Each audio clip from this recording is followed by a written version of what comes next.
Kökler yılay, yağmur yava tutarıp jir yüzün.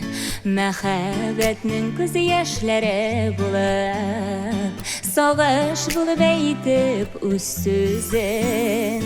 Yağmur bulup seni yalısın köbek, kaytar almay ötkeni vakitini. Kökler yaşıgına biter almaz, jırlarına küşken sağışna. Yağmur bulup seni yalısın köbek, kaytar almay ötkeni vakitini. Kökler yaşıgına biter almaz, jırlarına küşken sağışna.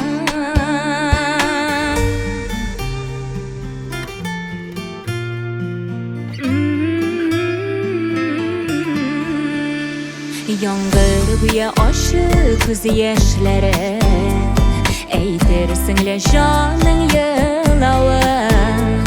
Gazaplarının sülgen hıyallarının, yaralı yüreknin sızlağı. Yağmur bulup seni yalısın köbek, kaytar almay ötkeni vakitini. Kökler yaşıgına bitir almaz, jırlarına küşken sağışna. Yağmur bulup seni yalısın köbek, kaytar almay ötkeni vakitini. Kökler yaşıgına bitir almaz, jırlarına küşken sağışna.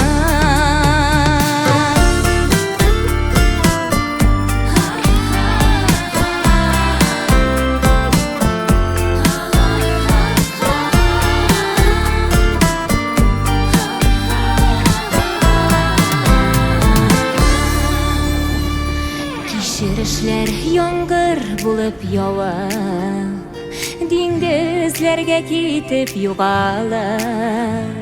Mıň su günler gider, hıyaş çıgar, onu mırnan yaptı yazalar.